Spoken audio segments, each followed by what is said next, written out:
12 mulheres aceitaram o trabalho. 12 mulheres desistiram antes do 12º dia. A 13ª nem estava se candidatando. Ela estava apenas entregando o jantar dele. Ela nunca mais foi embora. Agora, a Gold Coast de Chicago coleciona pessoas da mesma forma que um cofre coleciona coisas perigosas. Tranca-as bem alto, acima da rua onde ninguém precisa ver o que realmente há por dentro. E Tyson Kane era a coisa mais perigosa no 62º andar. Ele tinha 36 anos, construído da mesma forma que os problemas são construídos, alto o suficiente para que os elevadores encolhessem ao seu redor, largo o suficiente para que seus próprios guarda-costas parecessem emprestados da vida de um homem menor, com mãos que haviam encerrado conversas que nenhum tribunal jamais ouviria, e um maxilar que parecia que Deus o havia esculpido durante uma discussão e nunca se preocupou em suavizar as bordas. Uma cicatriz dividia sua sobrancelha esquerda, uma lembrança do carro-bomba que deveria tê-lo matado 8 meses atrás. Seu nariz havia sido consertado 2 vezes. Sua presença entrava nos cômodos antes dele. E quando ele finalmente o seguia, os garçons esqueciam seu próprio idioma e os bartenders serviam sem que lhes pedissem. Mas seus olhos eram a traição. Cinza azulados, frios como aço na maioria dos dias, vazios nos piores. Mas de vez em quando, eles ficavam quietos, quase suaves, como se alguém tivesse escondido o par de olhos mais tristes disponíveis dentro do homem mais perigoso da cidade, apenas para ver se alguém chegaria perto o suficiente para notar. O que aconteceu foi uma loucura. A bomba não o matou, ela o reorganizou. Chacoalhou algo solto atrás de seu crânio, que transformou o homem que antes administrava um império como um relógio suíço em alguém que não conseguia dormir sem ouvir a explosão repetidamente. Não conseguia distinguir uma ameaça real de uma sombra na parede. E não conseguia parar os pensamentos que rastejavam por sua mente como ratos. Pensamentos sombrios, violentos e irracionais que o antigo Tyson teria enterrado. Mas o novo Tyson não conseguia evitar de dizer em voz alta, porque o filtro entre seu cérebro e sua boca havia sido destruído junto com o carro. Ele precisava de uma cuidadora, não porque fosse fraco, mas porque sua própria mente havia se tornado o único inimigo que ele não podia ameaçar, não podia comprar, não podia balear. Então enviaram mulheres, 12 delas profissionais. A primeira durou 11 dias, até que ele atirou um telefone na parede ao lado da cabeça dela às 3 da manhã, porque o toque soava como a explosão. A quarta durou 5 dias. Ele a trancou em um armário por 3 horas por tocar em um arquivo em sua mesa. A 10ª durou 3, a mais rápida, depois que ele a encarou por 15 minutos seguidos sem piscar. E então perguntou se ela sabia como enterrar um corpo onde não seria encontrado. Ele estava perguntando sobre um problema de negócios. Ela não ficou tempo suficiente para descobrir isso. A 12ª foi a última. Ele realmente tentou, se controlou, disse por favor, manteve a voz estável por 5 dias inteiros. No 6º dia, o episódio o atingiu como um trem de carga. Ele destruiu a cozinha, gritou que ela havia envenenado sua comida. E quando ela correu, ele se sentou sozinho nos destroços até de manhã, sangrando pelos nós dos dedos, olhando para o nada, compreendendo pela primeira vez com clareza perfeita e horrível que o problema não eram as mulheres. O problema era ele. 12 cuidadoras, 12 confirmações. Quebrado demais, violento demais, demais. Então, a entregadora apareceu em uma noite de terça-feira com uma mochila térmica e cicatrizes de queimadura nas mãos. E tudo mudou. Se esta história já te prendeu, aperte o botão de curtir para que ela chegue a alguém que precisa ouvi-la. Compartilhe com um amigo que acredita que a pessoa certa aparece quando você para de procurar. E inscreva-se para estar aqui quando o próximo capítulo for lançado. Agora vamos voltar para aquela noite de terça-feira. Voltar para uma bicicleta elétrica quebrada estacionada do lado de fora do prédio mais caro de Chicago. E uma mulher chamada Baylor Finch, que entrou em uma cobertura escura, viu um homem perigoso sangrando no chão. E em vez de correr, fez a única coisa que 12 profissionais nunca pensaram em tentar. Ela simplesmente ficou. Baylor Finch tinha 27 anos e estava cansada de um jeito que os jovens não deveriam conhecer. Um tipo de exaustão que não vinha da falta de sono, mas de carregar muito peso em seus ombros por tanto tempo que seu corpo havia esquecido como era a sensação de leveza. Ela andava em uma velha bicicleta elétrica pelas ruas de Chicago em 3 turnos por dia. De manhã, entregando nos prédios de escritórios no Loop. À tarde, nos apartamentos ao longo da Magnificent Mile. E à noite, nas coberturas da Gold Coast, onde as pessoas pagavam US$ 300 por um jantar e depois deixavam metade do prato intocado porque haviam perdido o apetite após a 4ª taça de vinho. Ela se formou na escola de culinária com uma bolsa de estudos e o orgulho de uma garota que cresceu em Pilsen com o sonho de abrir seu próprio restaurante. Mas esse sonho morreu no mesmo dia em que sua mãe foi diagnosticada com câncer em estágio 3, porque a partir daquele momento, cada moeda que Baylor ganhava ia para o hospital e nunca mais voltava. Sua mãe havia morrido 2 anos antes. A dívida ficou para trás. US$ 47.000 em contas médicas pairavam sobre ela como um teto que descia mais a cada mês. E Baylor vivia sob esse teto em um estúdio de 350 pés quadrados em Pilsen, onde a cozinha ficava a exatos 4 passos da cama, e a janela dava para a parede de tijolos do prédio ao lado. À noite, depois que seu último turno de entrega terminava, ela cozinhava para pequenas encomendas. Uma festa de aniversário para 15 pessoas. Um almoço de empresa para 20 porções. O tipo de trabalho que não pagava muito, mas pagava o suficiente para ela enviar um pouco a mais para Pearl a cada mês. Pearl Finch, 19 anos, sua irmã mais nova, uma estudante universitária do primeiro ano. Tinha uma leve manca na perna esquerda desde a infância, por causa de um parto difícil pelo qual sua mãe nunca parou de se culpar, embora não tivesse sido culpa dela. Pearl precisava de uma cirurgia corretiva naquele ano. E toda vez que Baylor ligava para ela, a voz de Pearl era sempre alegre, como se não houvesse nada no mundo com que se preocupar. Como se sua irmã não estivesse andando por Chicago às 10 da noite com velhas cicatrizes de queimadura nas mãos da cozinha e pernas tão cansadas que haviam esquecido o caminho de casa. Baylor entregou comida na cobertura de Kenny por 3 meses seguidos, 2 vezes por dia, e não viu o dono nenhuma vez. Ela só tinha visto os guarda-costas no saguão, a equipe na porta do elevador e as cuidadoras, 12 delas em sucessão. Cada uma com um rosto diferente, mas o mesmo olhar nos olhos quando abriam a porta para pegar a comida. O olhar de alguém contando os dias até não aguentar mais. Elas lhe contavam coisas sem que ela perguntasse. Porque quando as pessoas estavam com medo, elas precisavam falar. E a entregadora que vinha 2 vezes por dia era a única pessoa que chegava e saía rápido o suficiente para ouvir sem se envolver. A terceira cuidadora disse que ele a fez refazer o café da manhã 4 vezes. A sétima disse que ele monitorava todas as ligações telefônicas pelas câmeras. A nona disse que ele teve uma noite que foi quase normal. E na manhã seguinte ele bateu a mão na mesa e perguntou por que ela não tinha medo dele. Porque qualquer um que não tivesse medo estava planejando algo. Baylor ouvia tudo sem julgamento, sem curiosidade, apenas assentindo antes de sair, porque ainda tinha mais 2 turnos de entrega e nenhum tempo para o drama de gente rica. Mas havia uma coisa que ela notou que nenhuma das cuidadoras notou, porque nenhuma delas jamais se sentou ao lado de uma cama de hospital vendo a pessoa que mais amava recusar colher após colher de mingau. As caixas de comida sempre voltavam quase intocadas.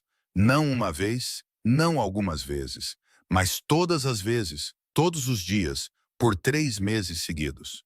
Baylor sabia o que isso significava porque tinha visto exatamente a mesma coisa em sua mãe durante os últimos meses. Sua mãe não odiava comida. Sua mãe odiava sentar-se sozinha em frente a uma bandeja de arroz naquele quarto de hospital branco e estéril, sem ninguém sentado à sua frente. Pessoas doentes não recusam comida. Elas recusam o ritual de comer sozinhas. Porque comer sozinho é admitir que você está desaparecendo e ninguém está ficando tempo suficiente para notar. Baylor olhava para aquelas caixas de comida intocadas voltando todas as noites e pensava. O homem no 62º andar não estava recusando o jantar. Ele estava desaparecendo lentamente e ninguém estava ficando tempo suficiente para notar. Ela ainda não sabia que seria ela quem ficaria. Ainda não. Não naquela noite de terça-feira. Ela enrolou uma tira de pano rasgada do rolo de toalhas de cozinha em volta da mão dele, amarrando-a com a certeza precisa de alguém que já havia enfaixado feridas 1000 vezes antes. E Tyson Kane sentou-se no chão de sua própria cozinha, deixando uma estranha cuidar de seu ferimento, sem dizer uma palavra. Não porque ele tivesse permitido, mas porque não entendeu o que estava acontecendo rápido o suficiente para impedir. Ele a observava, não da maneira como observara as 12 cuidadoras antes dela, com aquele olhar frio e avaliador, procurando por sinais de traição em cada pequeno movimento. Ele a observava da maneira como um homem observa alguém fazer algo completamente fora dos limites de sua compreensão. Da maneira como alguém que nunca viu chuva poderia ficar parado e observar a água cair do céu sem saber como chamá-la. Ela cuidou dele sem motivo. Não havia contrato, nem salário, nem ninguém dando ordens. Ela simplesmente passou por cima dos cacos, abriu a torneira e fez o que precisava ser feito, como se fosse um reflexo em vez de uma escolha. E Tyson não sabia como deveria responder a alguém que agia por bondade instintiva em vez de medo ou dinheiro. "Quem é você?" ele perguntou, sua voz rouca. Não a pergunta educada de um anfitrião, mas a pergunta de um homem muito acostumado a que todos que entravam nesta cobertura tivessem um propósito. E esse propósito geralmente envolvia dinheiro ou sangue. "A entregadora cuja comida você nunca come." Baylor respondeu, sem levantar o olhar, ainda verificando o pano enrolado em sua mão para ver se o sangue estava passando. "Como você sabe que eu não como?" "Porque toda a caixa volta tão pesada quanto quando chegou, por 3 meses seguidos." "Você conta?" "Eu não preciso contar." Baylor disse e pela primeira vez ela levantou o olhar e encontrou os olhos dele diretamente. "Eu só preciso levantar a caixa para saber." Tyson ficou em silêncio. Não o tipo de silêncio que vinha antes de uma explosão, o tipo que as cuidadoras anteriores aprenderam a reconhecer e a fugir. O silêncio de um homem que acabara de ouvir algo tão simples, que passou por todas as camadas de paranoia e violência, e foi direto para a parte dele que ainda podia sentir. Por 3 meses ela trouxe comida à sua porta, e ele não sabia que ela existia. Mas ela sabia que ele não estava comendo. Ela sabia que ele estava desaparecendo. Ela sabia disso sem que lhe dissessem, sem ser paga para saber. Ela simplesmente sabia porque uma vez havia levantado recipientes de comida intocados da bandeja ao lado da cama de sua mãe e entendido que comida deixada intocada não era comida que alguém odiava. Era a evidência de uma pessoa que estava sozinha há muito tempo. Ele olhou para ela e dentro de uma mente que estava quebrada, emaranhada, abalada pela bomba tão gravemente que a fronteira entre o que era real e o que era imaginado havia se tornado nebulosa como fumaça. Um pensamento se formou com uma clareza surpreendente. "Você quer ser a cuidadora número 13? O filtro entre seu cérebro e sua boca havia sido arruinado 8 meses antes. Então, a pergunta saiu de seus lábios antes que o resto de sua mente pudesse perceber que esta era a pergunta mais insana que ele já havia feito. E ele havia feito muitas perguntas insanas nos últimos 8 meses. Baylor olhou para ele. Então ela olhou para sua própria mão, a mesma mão que ainda segurava o pano enrolado na dele. E entre seus dedos havia um caco de vidro do prato que ele havia quebrado mais cedo. Pequeno, afiado, descansando em sua palma, como se esperasse para ver o que ela escolheria fazer com ele. "Você está perguntando para a pessoa que segura um caco de vidro perto da sua mão." E algo aconteceu no rosto de Tyson Kane. Não um sorriso. Um sorriso exigia que os músculos faciais trabalhassem de uma maneira que seu rosto havia esquecido há muito tempo. Mas perto, muito perto. Como uma porta que esteve fechada por 8 meses, de repente tremendo em suas dobradiças. Não se abrindo, mas pela primeira vez não mais trancada. Bennett Shaw estava na porta da cozinha e testemunhou tudo. Ele trabalhava para Tyson há 15 anos. Havia visto 12 mulheres profissionais entrarem e saírem correndo. E ele nunca tinha visto nenhuma delas fazer o rosto de seu empregador fazer o que acabara de fazer. A entregadora se levantou, pegou o caco de vidro e o jogou no lixo. E não disse nada mais do que uma única frase antes de ir para a porta. "Eu não sou uma cuidadora, mas você deveria comer seu jantar. Está frio agora, mas ainda é melhor do que qualquer coisa na sua geladeira, que na verdade não tem nada comestível." "Então qualquer coisa é melhor." Ela entrou no elevador e desapareceu. Tyson sentou-se no chão da cozinha, com a mão enrolada em uma toalha de cozinha. E pela primeira vez em 4 meses, ele abriu a caixa de comida. Ele comeu. Não estava bom porque estava frio, mas ele comeu. Bennett não disse nada. Ele não precisava. Ele apenas memorizou silenciosamente o nome no recibo de entrega. Baylor Finch. Bennett Shaw ligou para ela na manhã seguinte, antes que ela começasse seu primeiro turno de entrega. E Baylor recusou antes que ele pudesse terminar sua segunda frase. Não, ela disse, sua voz firme, sem precisar pensar, porque já havia pensado em tudo na noite anterior. E a resposta às 3 da manhã era exatamente a mesma que a resposta às 7. Eu entrego comida. Eu não sou babá de um chefe da máfia. Bennett não pareceu surpreso. Ele disse o salário, 8 vezes sua renda atual. Um número grande o suficiente para fazer a maioria das pessoas em Pilsen parar de respirar por um momento. E Baylor admitiu para si mesma que tinha feito exatamente isso por meio segundo, antes que a parte racional de sua mente acordasse o resto dela. Ainda não. Ela desligou, subiu em sua velha bicicleta elétrica e foi entregar o café da manhã para um advogado em Lincoln Park, como se a ligação nunca tivesse acontecido. No segundo dia, Bennett não ligou. Ela pensou que era o fim, porque pessoas ricas tinham opções infinitas e uma entregadora de Pilsen não era o tipo de coisa que alguém perseguia mais de uma vez. Ela estava errada. No terceiro dia, quando voltou para seu estúdio após o turno da noite, com as pernas doendo, as costas doloridas, havia um envelope na mesa da cozinha. Pearl o havia aceitado do mensageiro e o deixado lá com um bilhete com um rostinho sorridente. Dentro do envelope havia uma cópia do arquivo da dívida do hospital de sua mãe. Cada página, cada número, cada parcela que Baylor se forçou a fazer nos últimos 2 anos. E o total restante impresso em negrito na página final. $47.000, olhando para ela como um velho conhecido que ela não havia convidado e que se recusava a ir embora. Dentro do arquivo havia um dos cartões de visita de Bennett Shaw, com 4 linhas manuscritas no verso. O Sr. Kane apagará tudo isso, sem reembolso, sem compromissos. Você só precisa tentar por 2 semanas. Baylor sentou-se na cama olhando para aquele número e se odiou porque a primeira coisa que sentiu não foi raiva, mas alívio. Um terrível lampejo de alívio porque, pela primeira vez em 2 anos, alguém havia dito que aquele fardo poderia desaparecer. E ela odiou o sentimento porque sabia perfeitamente bem que nada era de graça. Especialmente não do mundo ao qual Tyson Kane pertencia. Ela sabia que aceitar significava entrar em uma espiral da qual ela não controlaria a saída. Ela sabia que homens como ele não apagavam dívidas por bondade. Eles apagavam dívidas porque quando alguém lhes devia algo que não podia ser medido em dinheiro, era aí que a dívida se tornava verdadeiramente cara.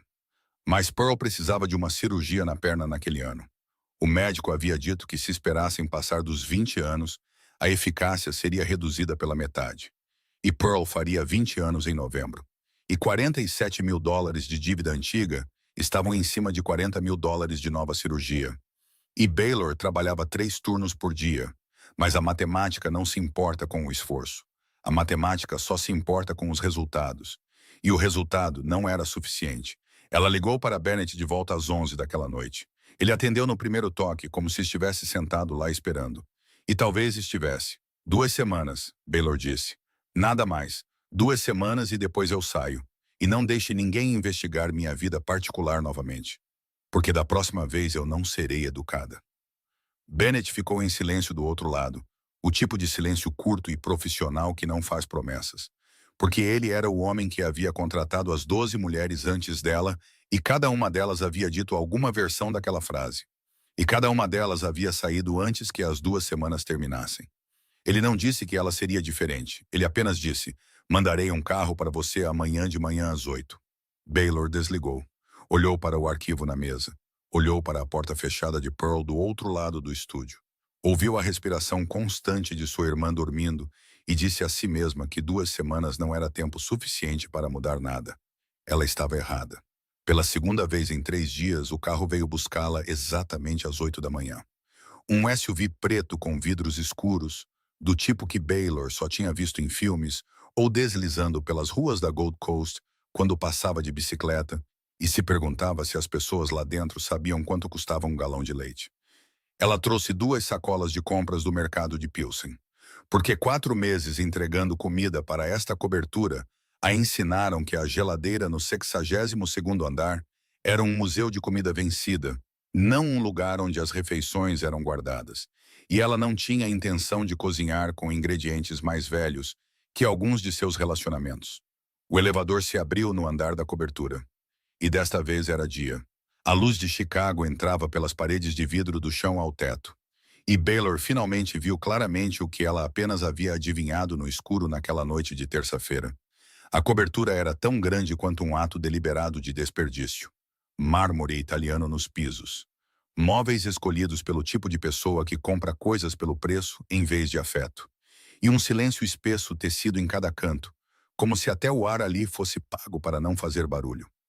Mas Baylor não se importava com a sala de estar ou a sala de jantar ou a vista panorâmica do horizonte que qualquer revista de imóveis pagaria para fotografar. Ela foi direto para a cozinha e parou. Esta cozinha tinha bancadas de pedra calacata, do tipo com finas veias cinzas correndo por uma superfície branca como rios em um mapa. Tinha um fogão a gás de 6 bocas que ela reconheceu imediatamente como feito à mão na França. O tipo que seu instrutor de culinária uma vez projetou em uma tela na aula e disse: "Este é o fogão que vocês nunca poderão comprar, mas devem saber que ele existe."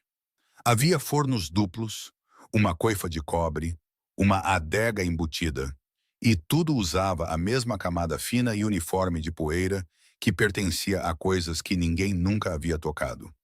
Baylor colocou a mão na bancada de pedra e deixou seus dedos deslizarem ao longo da veia cinza com o tipo de reverência que um músico dá a um piano de concerto que sabe que nunca possuirá, mas entende o valor em cada tecla. Ela abriu o forno. Dentro havia 3 pastas de arquivos e um rolo de fita adesiva. Ela abriu a geladeira.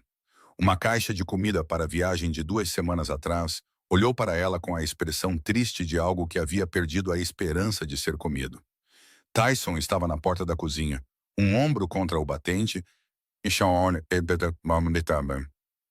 preenchendo a maior parte da passagem da maneira como seu corpo preenchia cada espaço em que entrava, e a observava com aqueles olhos cinza-azulados em seu modo de alerta. Afiados, despertos, cautelosos, mas não hostis. "Que tipo de cozinha é esta?" ela perguntou sem se virar, ainda olhando para a geladeira com o rosto de alguém que acabara de encontrar a cena de um crime. Veio com a cobertura. Ela se virou para olhá-lo, depois para o forno guardando papéis, e de volta para ele novamente.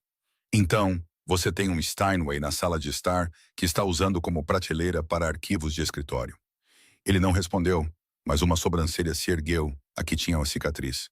E Baylor decidiu que isso era perto o suficiente de uma permissão para ela fazer o que fazia de melhor. Ela cozinhou, sem pedir permissão, sem pedir sua opinião, sem se explicar.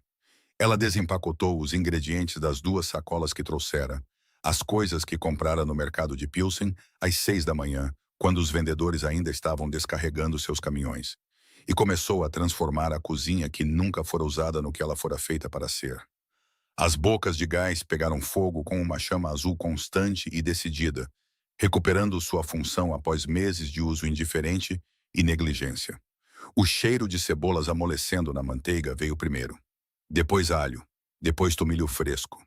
Depois aquele cheiro completo e misturado que só existe quando alguém está cozinhando uma refeição de verdade em vez de reaquecer sobras. O cheiro de tempo e atenção e ingredientes frescos tratados adequadamente. E ele se moveu pela cobertura pela primeira vez em 8 meses, como se o apartamento de repente se lembrasse que poderia ser um lar, não apenas uma caixa cara. Baylor colocou o prato na frente de Tyson. Ele se sentou, não porque ela mandou, mas porque o cheiro da comida o atraiu para a mesa por instinto. O tipo de instinto que 8 meses de paranoia e insônia não conseguiram apagar. Ele deu a primeira mordida e parou. Não porque algo estivesse errado, porque algo estava tão certo que seu corpo precisou de um momento para processar a experiência. Da mesma forma que os olhos precisam de tempo para se ajustar ao passar da escuridão para a luz. Porque ele estivera na escuridão por muito tempo, e aquela garfada foi a primeira luz que o tocou. Não na forma de remédio ou ordens ou pena, mas na forma de manteiga e alho e cuidado cozidos no fogo certo por mãos marcadas com cicatrizes de queimadura. Está aceitável? Baylor perguntou, encostada na bancada de Calacata, olhos castanhos e afiados nele com o olhar de alguém que sabia exatamente o que aquele prato valia. E ainda assim, perguntava por que tinha seu próprio estilo. Aceitável. Tyson respondeu, e seu rosto fez aquilo de novo. Aquela coisa que Bennett vira na noite de terça-feira. A porta que esteve fechada por 8 meses tremendo em suas dobradiças, e desta vez se abriu um pouco mais. O suficiente para Baylor vislumbrar o que havia por trás dela. E por trás dela havia um homem tentando se lembrar de como era quando alguém cozinhava para ele. Não porque era um trabalho, mas porque era como as pessoas cuidavam umas das outras quando não conseguiam encontrar as palavras para dizer. No segundo dia, às 3 da manhã, Baylor estava dormindo no quarto de hóspedes que Bennett havia arranjado para ela no final do corredor da cobertura quando as batidas a acordaram. Não batidas comuns, mas do tipo que vinham rápidas e implacáveis. De alguém que não sabia mais com que força estava batendo, porque a parte do cérebro que controlava a força havia escapado de seu alcance há muito tempo. Ela abriu a porta, e Tyson Kane estava lá, preenchendo quase todo o batente da maneira como ele preenchia todas as portas em que ficava. Seus olhos cinza-azulados arregalados no escuro. Não o olhar de raiva. Não o olhar de uma explosão vindo que as cuidadoras anteriores teriam reconhecido e fugido. Mas o olhar de uma criança grande e assustada com algo que não conseguia nomear. Eu preciso de panquecas, ele disse, sua voz firme, como se este fosse um pedido perfeitamente razoável às 3 da manhã de um chefe da máfia, vestindo uma camiseta amassada e descalço no mármore frio. Baylor olhou para ele, olhou para o relógio, depois olhou de volta para ele. 3 da manhã. Ele assentiu, sem nada em seu rosto que sugerisse que ele entendia por que isso poderia ser um problema. Ela não perguntou mais nada. Ela foi para a cozinha, acendeu as luzes da cozinha e apenas as luzes da cozinha, enquanto o resto da cobertura permanecia submerso na escuridão, e começou a misturar a massa. Tyson a seguiu, sentou-se em um banquinho na ilha e a observou trabalhar em silêncio. A escuridão além do vidro era espessa e absoluta. Chicago às 3 da manhã era uma cidade diferente, menos glamourosa, mais honesta. E naquele pequeno espaço entre a luz amarela e quente da cozinha e a escuridão lá fora, os dois se sentaram juntos pela primeira vez. Não por causa de um ferimento ou de um trabalho, mas por causa de panquecas. Por que às 3 da manhã? Ela perguntou sem se virar. Despejando a massa na frigideira e ouvindo o chiado que todo cozinheiro sabe que significa que o calor está exatamente certo. Porque eu não confio no escuro, ele respondeu. E a maneira como ele disse isso não soou como um homem falando em metáfora. Soou como um homem declarando um fato com o qual ele vivia há tanto tempo que não parecia mais estranho. Da maneira como as pessoas dizem, eu sou alérgico a camarão. Ou eu não posso beber leite. Era apenas o escuro. E ele não confiava nele. Baylor colocou o prato de panquecas na frente dele. Sentou-se no banquinho em frente a ele. E na cozinha havia apenas aquela luz amarela caindo entre eles, como uma pequena zona segura recortada do resto do mundo escuro. Então ela fez mais uma pergunta para a qual nenhuma das 12 cuidadoras antes dela havia recebido uma resposta honesta, porque elas nunca haviam ficado tempo suficiente para construir a confiança silenciosa que Baylor, sem saber, carregava. O que o escuro fez com você para que você o odeie tanto? Tyson ficou em silêncio por um longo tempo. Não o silêncio antes de uma explosão. O silêncio de alguém tentando encontrar palavras para algo que nunca havia dito em voz alta, porque ninguém nunca havia ficado tempo suficiente para perguntar. É como a minha cabeça, ele disse finalmente, sua voz mais baixa que o normal. Seus olhos fixos nas panquecas em vez de nela. Muitas coisas que não consigo ver claramente. E de tudo o que havia acontecido, a entregadora de Pilsen perguntou ao chefe da máfia de Chicago por que ele tinha medo do escuro. E ele respondeu honestamente, às 3 da manhã na cozinha, sobre um prato de panquecas. E aquele foi o momento mais comum e ao mesmo tempo, o mais extraordinário dos últimos 8 meses. Porque pela primeira vez Tyson disse o que realmente estava em sua cabeça sem quebrar algo. Sem gritar, sem cacos voando. Apenas um homem admitindo que tinha medo de sua própria mente para uma mulher sentada à sua frente que não parecia querer fugir. Baylor não disse mais nada. Ela deu um pequeno aceno. Empurrou o xarope em direção a ele. E eles comeram panquecas às 3 da manhã em silêncio. O tipo de silêncio que não precisava ser preenchido. O quarto dia foi diferente. Baylor colocou o almoço na mesa. Tyson se sentou, olhou para o prato. Depois olhou para ela com os olhos em um modo diferente. O modo cauteloso. O modo paranoico. O modo que a 12ª cuidadora vira logo antes de ele destruir a cozinha e gritar que ela havia colocado veneno em sua comida. Prove primeiro, ele disse. Sua voz firme, embora seus olhos não estivessem. Cada prato. Antes de eu comer. Você prova primeiro. Baylor olhou para ele. Ela sabia que isso era paranoia, não um insulto, porque ela ouvira a 12ª cuidadora descrever essa cena exata logo depois que ela fugiu da cobertura em terror. E Baylor sabia, antes de aceitar o trabalho, que este momento chegaria. Não se, mas quando. Porque o cérebro ferido de Tyson não funcionava com um cronograma. Funcionava em ondas. E esta onda veio no quarto dia. Ela pegou o garfo, cortou um pedaço de carne, comeu, mastigou lentamente, engoliu. Ela cortou um pedaço de vegetal, comeu. Ela provou o molho e bebeu uma pequena colherada. Ela fez tudo isso com calma. Não a calma deliberada de alguém tentando provar um ponto, mas calma real. Porque ela dera remédio à sua mãe todos os dias, e todos os dias tinha que engolir uma pílula primeiro para que sua mãe acreditasse que era seguro. O que significava que provar comida para um homem paranoico não estava fora dos limites de suas habilidades.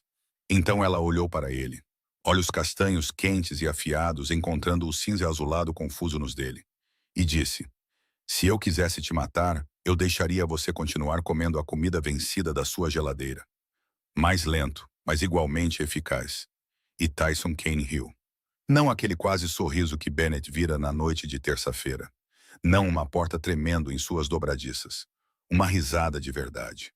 Curta, áspera, arrastada de algum lugar profundo em seu peito, que ele não sabia que ainda funcionava. Soando como um portão de ferro enferrujado forçado a abrir pela primeira vez depois de muito tempo. Não suave, não agradável, mas aberto. Bennett estava no corredor ouvindo aquele som e quase deixou seu telefone cair. Porque nos 15 anos em que trabalhou para Tyson Kane, ele podia contar em uma mão o número de vezes que ouvira seu empregador rir. E nunca uma vez soara assim. Nunca uma vez soara como um homem se lembrando de como fazer algo que pensava ter esquecido para sempre. No sexto dia, Baylor entendeu que a risada no quarto dia não significava que as coisas estavam melhorando. Significava apenas que entre as tempestades havia momentos de calmaria. E calmaria não era o mesmo que a tempestade ter acabado. Ela estava na cozinha preparando o jantar, quando ouviu o barulho vindo do escritório no final do corredor. Não o som de algo derrubado por acidente, mas o som de algo arremessado contra uma parede com toda a força de um homem que pesava mais de 100 quilos e não tinha mais controle de si mesmo. Então vieram os gritos. Tyson estava gritando que alguém estava escutando, que microfones haviam sido escondidos nas paredes, que alguém estava ouvindo tudo o que ele dizia e gravando para usar contra ele. E sua voz não soava como a voz de um homem com raiva. Soava como a voz de um homem que realmente acreditava estar cercado. O tipo de crença absoluta que nenhum raciocínio poderia alcançar. Porque não estava vivendo na parte do cérebro que processava a razão. Estava vivendo na parte que a bomba havia embaralhado 8 meses antes, e ninguém conseguira consertar. Bennett apareceu no corredor com uma seringa de sedativo. Seu rosto inexpressivo, profissional, porque não era a primeira vez e ele conhecia o procedimento. Entrar, injetar, esperar 3 minutos, limpar, relatar ao Dr. Voss. Baylor o impediu. Ela ficou no corredor, menor que Bennett por pelo menos 20 quilos, e disse com uma voz que não era alta, mas com a qual ninguém queria discutir. Não, deixe comigo. Bennett olhou para ela da maneira como se olha para uma pessoa que acabou de se voluntariar para entrar em uma jaula com um animal selvagem enquanto a porta está aberta. E o animal está rugindo. Ela não explicou. Ela entrou no escritório. Papéis estavam espalhados pelo chão. Um laptop estava amassado contra a base da parede. Uma estante estava inclinada. E Tyson estava no meio da sala de costas para ela.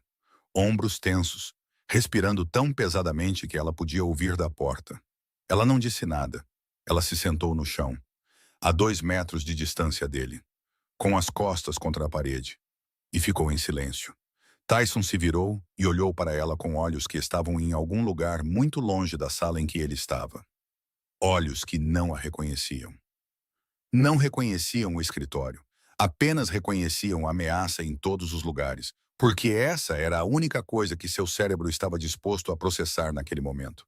Mas ela sentou-se lá e não saiu. 1 minuto, 2 minutos, 3 minutos de silêncio, exceto por sua respiração e o relógio na parede que de alguma forma sobreviveu à explosão da sala. Então Baylor começou a falar, sua voz baixa e uniforme, como alguém contando uma história para uma criança queimando de febre no meio da noite. Não para que a criança ouvisse o conteúdo, mas para que a criança ouvisse uma voz humana e soubesse que não estava sozinha. Ela lhe contou sobre sua mãe. Não sua mãe quando estava saudável, mas sua mãe quando estava morrendo. As noites finais no hospital, quando a medicação para a dor não era suficiente. E sua mãe sentia tanta dor que gritava. O tipo de grito que não formava palavras. Apenas som. O som de um corpo humano quando a dor ultrapassou o limiar que a linguagem pode descrever. E Baylor aos 15, depois aos 17, depois aos 20, depois aos 25, sentada ao lado da cama de sua mãe todas as noites, sem fazer nada, porque não havia nada a fazer. Nenhum remédio extra que ela pudesse dar. Nenhuma palavra que pudesse dizer que faria a dor desaparecer. Ela apenas sentava lá para que sua mãe soubesse que estava gritando. Mas não estava gritando sozinha. Às vezes, as pessoas não precisam de alguém para consertá-las, ela disse. Sua voz ainda uniforme. Seus olhos baixos para o chão em vez de para ele. Porque ela não queria que ele se sentisse observado. Às vezes, elas só precisam de alguém disposto a sentar na mesma sala com seu caos. Tyson ficou lá. Seus ombros desceram, não de uma vez, mas lentamente, uma respiração de cada vez, como uma estrutura sendo desmontada por dentro. Ele não se sentou, mas parou de quebrar coisas. Ele parou de gritar. Ele ficou imóvel nos destroços do escritório e ouviu a garota sentada no chão falar sobre sua mãe. E pela primeira vez em 8 meses, um de seus episódios terminou não com uma injeção de sedativo, mas com a voz de alguém que já havia sentado na mesma sala com a dor antes e não havia fugido. Bennett ficou do lado de fora da porta, a seringa ainda na mão, olhando para a sala e não acreditando no que estava vendo. Dia 8. 4 da manhã. Baylor acordou, não por causa de batidas, mas por causa de uma presença. O tipo de sexto sentido que ela desenvolveu após anos dormindo ao lado da cama de hospital de sua mãe, quando qualquer som ou movimento na sala poderia significar que sua mãe precisava dela. Ela abriu a porta. Tyson estava lá, não batendo, não entrando, apenas parado lá, preenchendo a porta da maneira como ele preenchia todas as portas. Mas desta vez não havia nada de ameaçador em sua postura. Apenas um homem grande demais para sua própria solidão. Parado no corredor escuro às 4 da manhã, com olhos cinza-azulados que não eram afiados, não estavam vazios, não eram paranoicos, apenas cansados. O que você precisa? Ela perguntou, sua voz pesada de sono, mas não irritada, porque estava acostumada a ser acordada em horas estranhas por pessoas que precisavam dela mais do que ela precisava de sono. Queria saber se você ainda estava aqui, ele disse, e a frase não soou pensada ou arranjada. Caiu de sua boca da maneira como tudo caía de sua boca desde que o filtro foi destruído, direta, nua, sem camada entre pensamento e som. Estou aqui, ela disse. Tudo bem. Ele se virou e voltou pelo corredor em direção ao seu quarto, descalço no chão de mármore. E Baylor ficou na porta observando suas costas desaparecerem na escuridão. Um chefe da máfia de Chicago verificando às 4 da manhã se a única pessoa que não havia fugido ainda estava lá. E ela percebeu que de todas as coisas assustadoras que testemunhara naquela cobertura, nada era mais assustador do que ver o homem mais poderoso da cidade parado do lado de fora de sua porta no meio da noite, apenas porque tinha medo de acordar e se encontrar sozinho novamente. No 9º dia, Franklin Kane veio visitar seu sobrinho. Ele saiu do elevador para a cobertura sem que ninguém o anunciasse, porque ele tinha seu próprio código. O tipo de privilégio que pertencia apenas a um homem que uma vez possuiu tudo antes de entregá-lo. E a maneira como ele entrou deixou claro que ele ainda considerava o lugar seu, mesmo que os papéis dissessem o contrário. Franklin Kane tinha 62 anos, era magro, não era alto, vestido com um terno cinza de 3 peças feito sob medida, com cabelos prateados penteados para trás. E se alguém o encontrasse na rua, pensaria que ele era um professor universitário ou um advogado aposentado, ou qualquer tipo de homem a quem as pessoas entregariam as chaves de casa sem pensar 2 vezes. Ele trouxe flores, um buquê de lírios brancos embrulhados em papel da floricultura da Oak Street e as colocou na mesa de jantar com o gesto gentil de um tio preocupado com seu sobrinho doente. E seu sorriso era tão caloroso que, se Baylor não soubesse o que sabia, teria acreditado. Mas Baylor passara 3 meses ouvindo histórias de 12 cuidadoras, e entre elas, a nona cuidadora, Constance Quinn, que durara 10 dias, dissera que toda vez que o tio vinha visitar, Tyson piorava por pelo menos 3 dias depois. E Constance não entendia por quê, mas fora perspicaz o suficiente para notar o padrão, mesmo que não conseguisse juntar as peças. Baylor observou Franklin Kane atravessar a sala de estar, apertar a mão de Bennett com o aperto de um homem que já fora o chefe e nunca se esquecera disso. Depois, sentou-se ao lado de Tyson no sofá e perguntou sobre sua saúde com uma voz suave e paciente. O tipo de paciência que pertence a alguém que não tem pressa porque sabe que o tempo já está do seu lado. Então ele olhou para Baylor, não de relance, olhou cuidadosamente, da cabeça aos pés, com o olhar frio e calculista que Baylor reconheceu imediatamente. Porque ela o vira em donos de lojas estudando o estoque no depósito para decidir o que manter e o que jogar fora. Ele perguntou quem era Baylor com uma voz educada. E Bennett respondeu antes que ela pudesse abrir a boca. A nova cuidadora. E Franklin assentiu, sorriu, disse que estava muito feliz que seu sobrinho tivesse alguém cuidando bem dele. E sua mão deu um tapinha no ombro de Tyson de uma forma que os de fora leriam como afeto, mas Baylor leu como posse. Ele ficou 20 minutos, falou baixinho.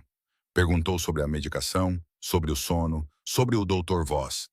Cada pergunta era razoável. Cada pergunta era carinhosa. E cada pergunta fazia Baylor sentir mais frio, porque ela crescera em Pilsen, onde as pessoas falavam abertamente quando odiavam alguém. E ela nunca confiara em uma pessoa escondendo uma faca atrás de um sorriso da mesma forma que confiava em uma segurando a faca abertamente na mão. Tyson não disse uma palavra durante a visita. Ele ficou quieto, seus olhos cinza-azulados fixos em seu tio sem piscar. Seu corpo inteiro tenso como um fio de piano esticado até o limite final. E Baylor percebeu que ele não estava se impedindo de explodir porque estava calmo.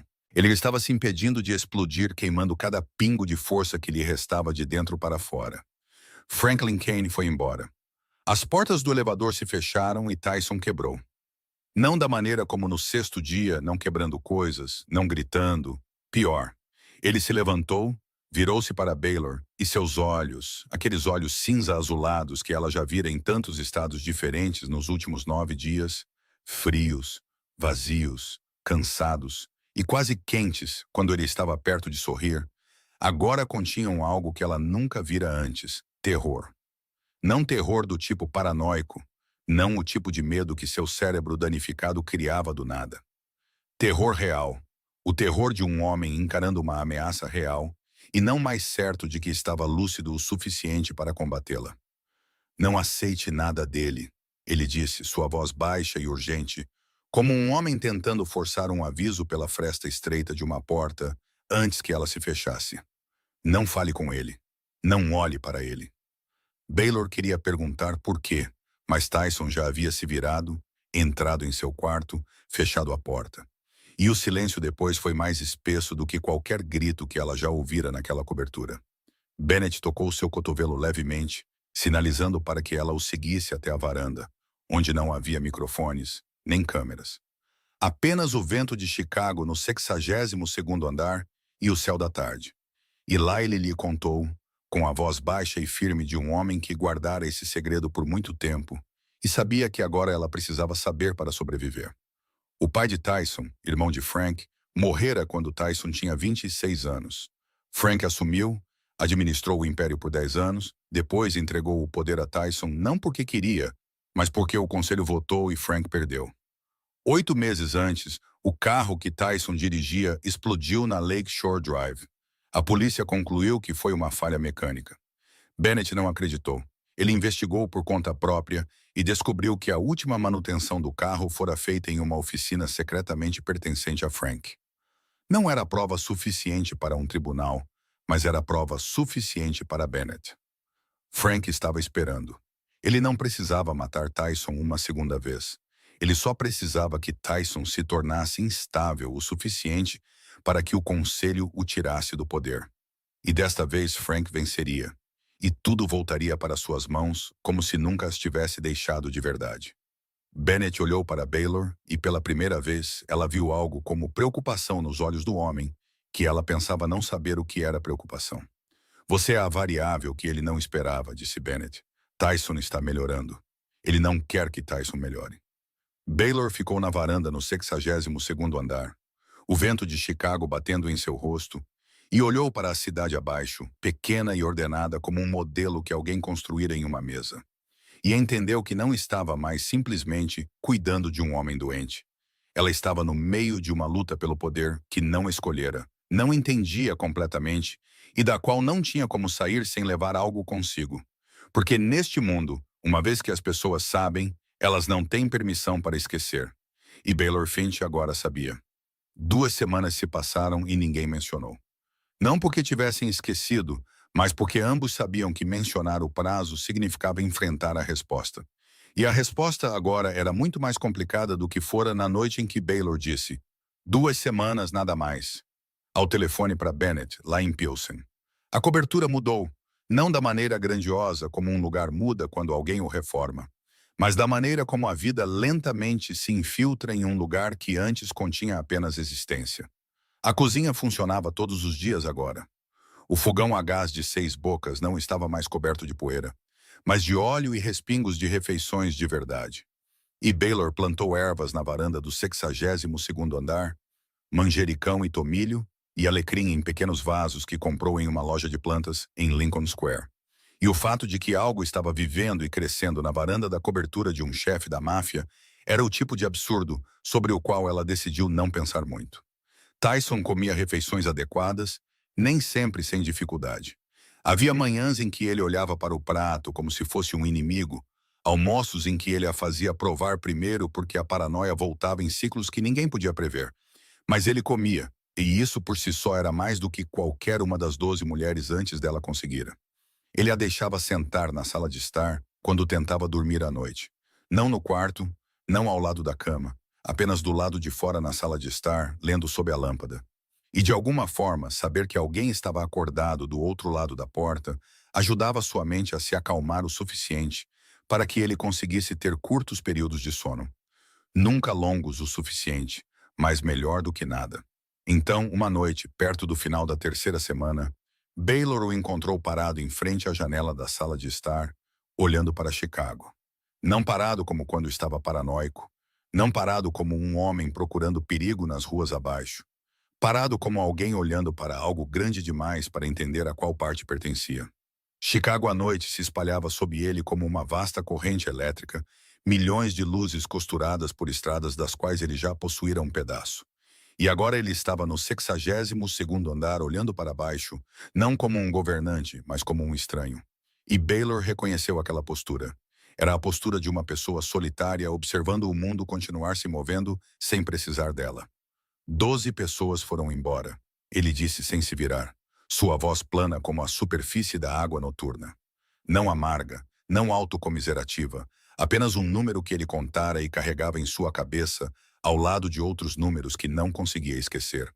Eu contei. Baylor ficou alguns passos atrás dele, olhando para a cidade na mesma direção. E ela não disse que elas foram embora porque ele era quebrado demais, ou perigoso demais, ou demais. Porque essas coisas eram verdadeiras e inúteis. E ela não era alguém que dizia coisas inúteis quando podia dizer algo verdadeiro. Eu não estou ficando porque você precisa de alguém. Ela disse e sua voz estava calma. Mas sob a calma havia algo tremendo levemente que ela não permitiria que subisse à superfície. Estou ficando porque, pela primeira vez, encontrei um lugar onde o fato de eu carregar muitas coisas pesadas não incomoda ninguém. Tyson se virou para olhá-la. Ela não olhou para ele. Ela olhou para a cobertura. O apartamento absurdamente grande com tetos absurdamente altos e muito espaço vazio entre as paredes, para um homem que vivera ali sozinho por 8 meses e nunca conseguira preenchê-lo. Há espaço suficiente aqui. Ela disse, sua voz mais suave agora, como se estivesse falando mais para si mesma do que para ele. Para as coisas quebradas que nós dois carregamos. E dentro daquela frase havia 47 mil dólares de dívida hospitalar, e uma mãe morta, e uma irmã que precisava de cirurgia, e 3 turnos de entrega por dia e mãos marcadas com queimaduras, e um sonho de abrir um restaurante que ela enterrara ao lado de sua mãe. E ela disse todas essas coisas sem dizê-las, apenas com as palavras coisas quebradas. E Tyson ouviu tudo, porque o filtro que ele perdera não apenas o fazia dizer tudo, mas também o fazia ouvir tudo o que as outras pessoas não diziam.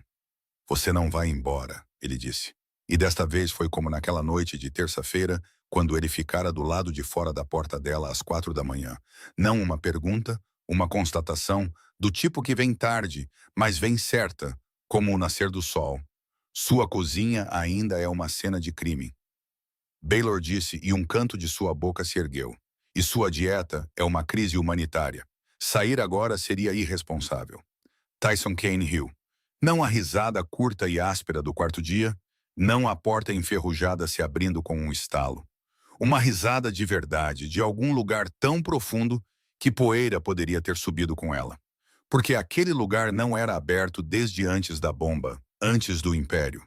De volta a quando ele ainda era uma criança na casa de Frank Kane, e ainda não sabia que o mundo que seu pai e tio haviam construído o engoliria por inteiro. O som ecoou pela cobertura pela primeira vez, e as paredes o receberam como se estivessem esperando por aquele som há muito tempo. E Baylor ficou lá ouvindo um chefe da máfia rir porque ela chamara sua cozinha de cena de crime. E ela pensou que talvez fosse o som mais bonito que já ouvira. Não porque fosse bonito, mas porque era real. E coisas reais eram raras, especialmente no 62º andar. Pearl ligou em uma noite de quinta-feira. Sua voz tão animada que Baylor podia ouvir sua irmã rindo antes de conseguir entender as palavras. E por aquele momento, Baylor quase esqueceu que estava na cozinha da cobertura de um chefe da máfia e se sentiu como se estivesse em casa novamente, ouvindo sua irmã falar sobre a escola como em qualquer outra noite comum. Mana, uma empresa quer me contratar como estagiária. Pearl disse.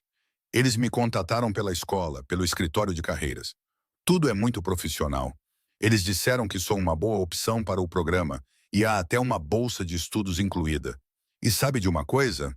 Eles disseram que não preciso me preocupar com nenhuma despesa. Baylor perguntou o nome da empresa. Pearl lhe disse e o mundo parou. Não parou de uma forma exagerada, parou da maneira como o sangue de repente corre de volta para o coração e tudo ao redor de Baylor se torna dolorosamente nítido porque ela reconhece o nome.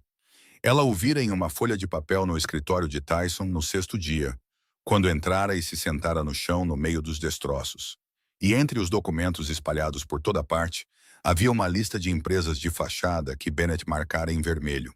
E o nome que Pearl acabara de falar estava na 3ª linha, ao lado de uma marca vermelha, ao lado de uma nota na caligrafia de Bennett.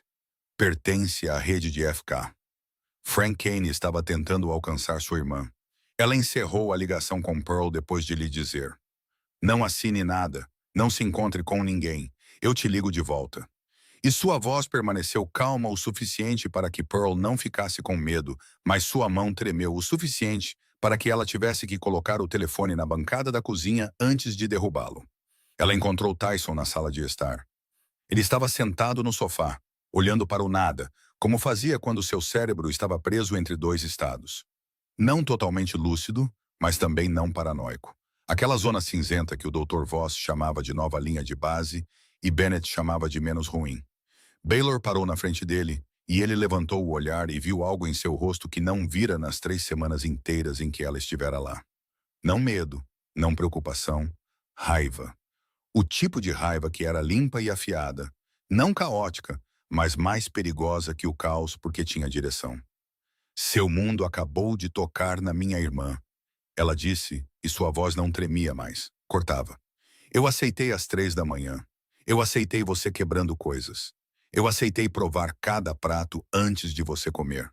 Eu sentei no chão do seu escritório destruído e te contei sobre minha mãe morrendo para que você pudesse se acalmar. Mas Pearl não faz parte deste acordo. Pearl não se inscreveu para nada disso. Pearl está na escola tentando viver uma vida normal com uma perna machucada e uma irmã entregando comida em vez de uma mãe.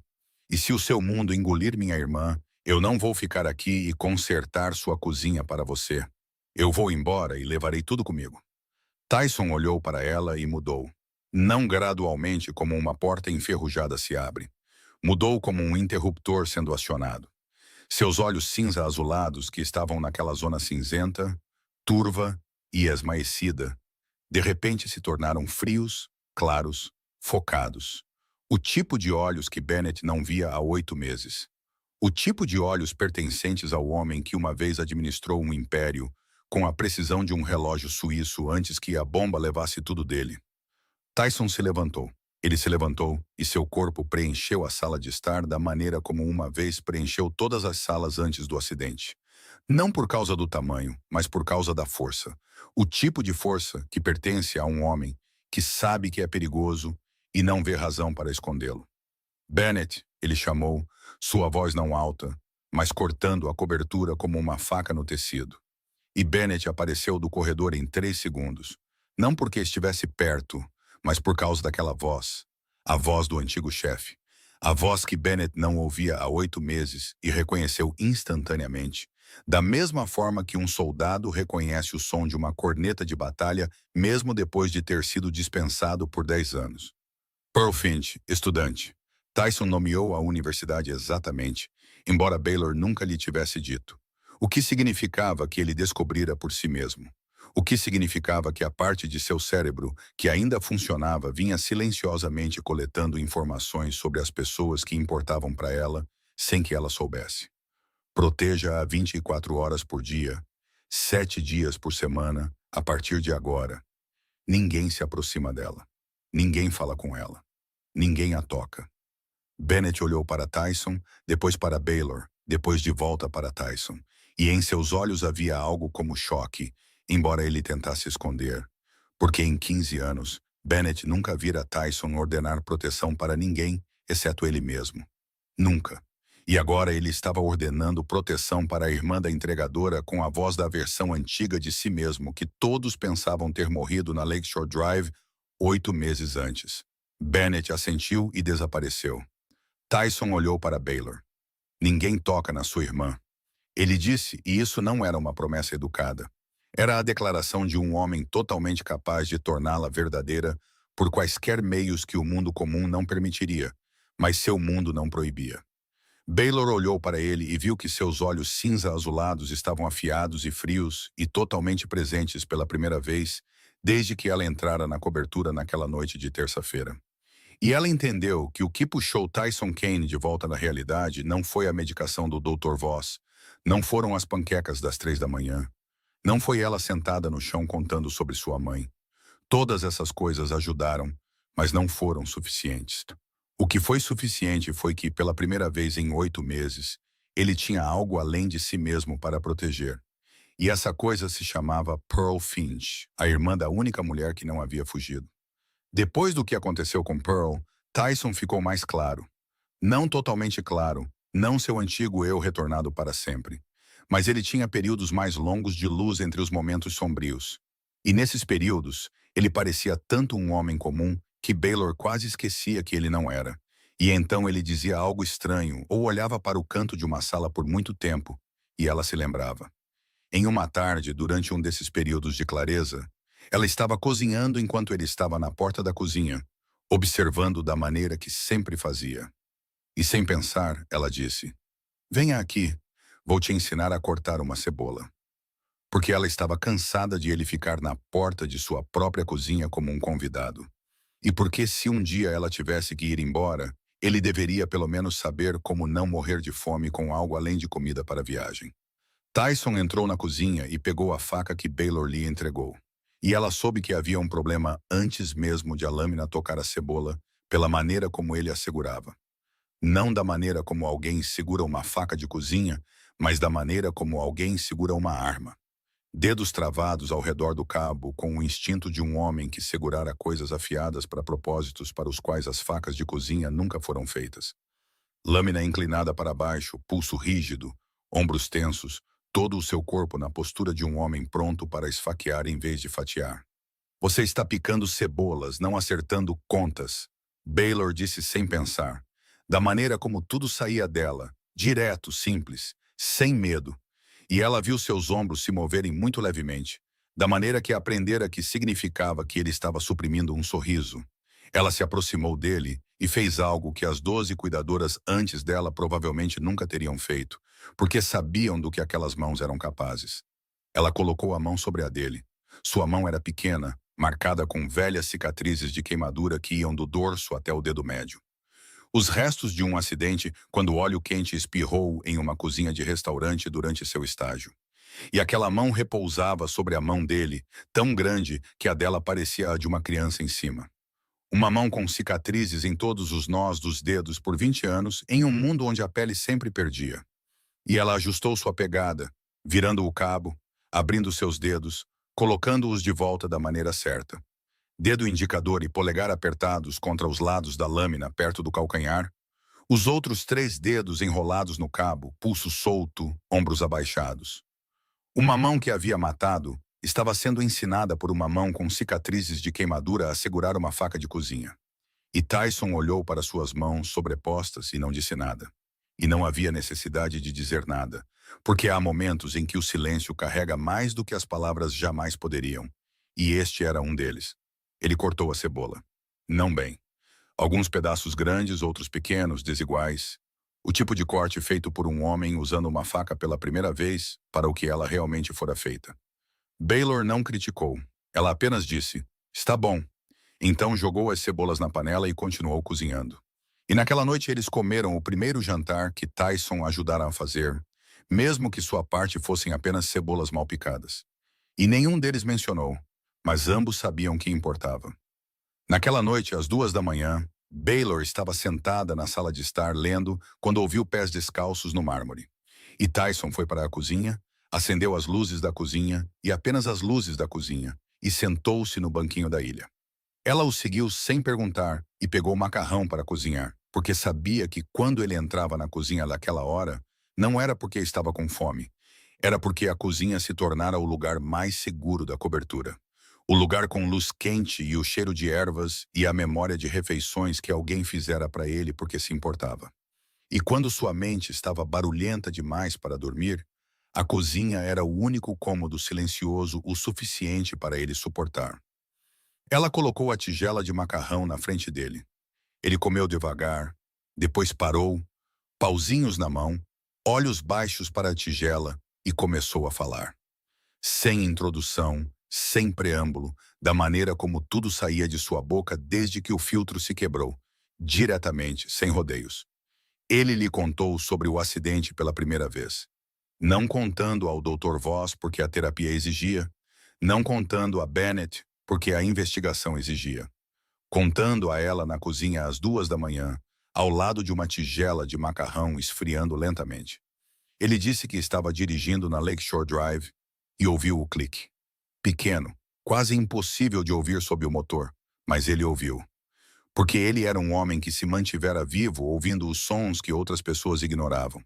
E ele soube naquele instante. Ele soube. A pior parte não foi a explosão, ele disse. Sua voz tão baixa que Baylor teve que se inclinar para ouvir. E seus olhos estavam fixos no macarrão como se estivesse vendo através dele para outro lugar. Foram os 3 segundos antes, quando eu sabia que estava vindo e não podia fazer nada. 3 segundos sentado naquele carro, sabendo que tudo estava prestes a acabar. Minhas mãos no volante e não havia nada, nada que eu pudesse fazer. E esses 3 segundos nunca terminam. A explosão terminou. O hospital terminou. Mas esses 3 segundos ainda estão acontecendo. Todas as noites, toda vez que fecho os olhos, estou de volta no carro. Eu ouço o clique. Eu sei. E de novo, não posso fazer nada. Baylor olhou para ele. O homem mais perigoso de Chicago estava sentado em uma cozinha às 2 da manhã, contando a uma entregadora sobre os 3 segundos que o destruíram. E ela podia ver que ele não precisava de alguém para lhe dizer que era forte ou que tudo ficaria bem, ou qualquer uma das coisas que as pessoas dizem quando não sabem o que dizer. Ele precisava de alguém que pudesse ouvir e não fugir. Ela estendeu a mão e tocou a mão dele na mesa. Não romanticamente. Não o tipo de toque de um filme onde duas pessoas se tocam pela primeira vez e a música aumenta. Mas da maneira como ela segurara a mão de sua mãe no hospital. O tipo de toque que diz: estou aqui e não vou a lugar nenhum, e o escuro é assustador, mas não vou te deixar lá sozinho. Esses 3 segundos acabaram agora, ela disse, sua mão ainda repousando sobre a dele. A parte mais difícil não é sobreviver. A parte mais difícil é acreditar que você merece continuar vivendo depois. Tyson olhou para ela e seus olhos fizeram algo que ela não via desde a primeira noite em que entrou naquela cobertura. Não afiados, não vazios, não aterrorizados, não paranoicos, não frios, apenas suaves. Os olhos cinza-azulados que alguém escondera dentro do rosto mais perigoso da cidade foram finalmente vistos pela pessoa que se aproximara o suficiente. E Baylor sentou-se lá com a mão na dele na cozinha às 2 da manhã, ao lado de uma tigela de macarrão que esfriara. E pensou que este era o momento em que ela não deveria ficar, mas sabia que não iria embora. E essa verdade era mais assustadora do que qualquer chefe da máfia. Bennett a encontrou na cozinha na tarde seguinte. Fechou a porta e falou com a economia direta que usava para tudo, sem uma única palavra desperdiçada. Frank convocou uma reunião do conselho para amanhã à noite para votar a saída de Tyson. A evidência sendo as 12 cuidadoras que desistiram. Os arquivos do Dr. Voss documentando as explosões, relatórios de comportamento anormal de funcionários dentro do império. Tudo isso embrulhado ordenadamente no argumento de que o chefe perdeu a capacidade de liderar e deve ser substituído para a estabilidade da organização. E o único substituto com experiência suficiente e conveniência oportuna acaba por ser Franklin Kane. Tyson tem que aparecer, disse Bennett. Lúcido, controlado, como a versão antiga. Se ele não vier, ou se vier e desmoronar no meio daquela sala, acabou. Frank vence sem precisar do voto, porque todos verão com seus próprios olhos exatamente o que Frank quer que eles vejam. Baylor perguntou como Tyson estava. Então houve um silêncio de 1 segundo. Depois disse, 3º dia sem dormir, tremendo, paranoia pior. Ele arranhou a própria mão até sangrar esta manhã porque pensou que algo estava rastejando sob a pele. O Dr. Voss quer sedá-lo, mas se o sedarmos, ele estará apático amanhã à noite, e apático também é perder. Bennett olhou para ela com os olhos de um homem que ficara sem soluções e estava olhando para o último lugar onde uma ainda poderia existir. E esse lugar era uma entregadora parada na cozinha de uma cobertura no 62º andar, usando um avental empoeirado de farinha. Então ele saiu. Baylor ficou sozinha na cozinha em silêncio, olhando para o vaso de manjericão balançando na varanda ao vento da tarde. E pensou não em Frank, ou no conselho, ou no império, porque não entendia aquele mundo e não estava tentando. Ela pensou em sua mãe nas noites em que sua mãe sentia tanta dor que não conseguia dormir. E Baylor sentava-se ao lado da cama sem saber o que fazer. E a única coisa que aprendera depois de centenas de noites como aquela era que, quando não há nada que você possa fazer, faça a única coisa que sabe fazer. E o que Baylor sabia fazer era cozinhar. Ela começou a cozinhar às 6 da noite. Não contou a ninguém, não anunciou. Não tinha nenhum plano real, exceto um: transformar esta cozinha no tipo de lugar que o cérebro danificado de Tyson Kane não poderia confundir com uma ameaça. Ela fez sopa de galinha primeiro, do tipo simples que qualquer mãe americana cozinha quando seu filho está doente, porque o cheiro de sopa de galinha é um cheiro que ninguém na Terra associa com perigo. Depois, ela fez massa assada, o tipo de comida reconfortante que aprendera na escola de culinária e aperfeiçoara durante anos de catering noturno. O tipo cujo aroma de queijo derretido e manteiga de alho se espalha lenta e firmemente como uma promessa. Depois, pão. Ela amassou a massa à mão na bancada de pedra calacata, a farinha subindo suavemente pelo ar da cozinha. Depois a deslizou para o forno. E o cheiro de pão assando veio por último. O cheiro que Baylor sabia que nenhum cérebro no mundo, não importa quão danificado, poderia ler como uma ameaça. Porque o cheiro de pão assando é o cheiro de casa. E casa é segurança. E segurança era o que Tyson Kane precisava agora mais do que qualquer pílula. Ela cozinhou a noite toda. O aroma da comida se moveu pelo corredor, deslizou por baixo da porta do quarto de Tyson, espalhando-se em um espaço que por 8 meses não continha nada além de antisséptico e comida fria para a viagem. E fez algo que ninguém havia ordenado e ninguém havia previsto. Às 11 daquela noite, Baylor ouviu pés descalços no corredor. E Tyson apareceu na porta da cozinha. Ele parecia mal, muito mal. 3 dias sem dormir haviam esculpido olheiras escuras sob seus olhos e suas mãos tremiam levemente, de uma forma que ele tentava esconder, cerrando-as ao lado do corpo. Mas ele estava ali. Ele saíra de seu quarto. Ele seguira o cheiro de comida até a cozinha.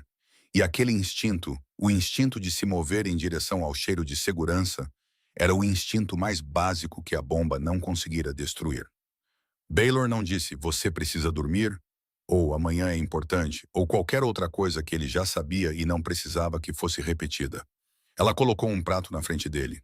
Sopa de galinha, massa assada, uma fatia de pão quente recém-saído do forno, com manteiga derretendo por cima. E disse 6 palavras. Coma tudo, depois durma. Eu sentarei do lado de fora da sua porta. Ninguém entra. Tyson olhou para ela, olhou para o prato, olhou para ela novamente e comeu. Comeu tudo. Ele não pediu para ela provar primeiro, pela primeira vez. Porque seu cérebro, danificado como estava, ainda sabia que uma mulher que cozinhara a noite toda para deixar o cheiro de comida tirá-lo de seu quarto não era uma mulher que o estava envenenando. Ele foi para o seu quarto. Baylor puxou uma cadeira e sentou-se do lado de fora de sua porta, um livro no colo, a luz do corredor baixa, e ficou lá. Ela não foi a lugar nenhum. Da mesma forma que se sentara do lado de fora do quarto de hospital de sua mãe, da mesma forma que se sentara no chão do escritório destruído, da mesma forma que se sentara todas as noites na sala de estar, para que ele soubesse que alguém estava do outro lado da porta.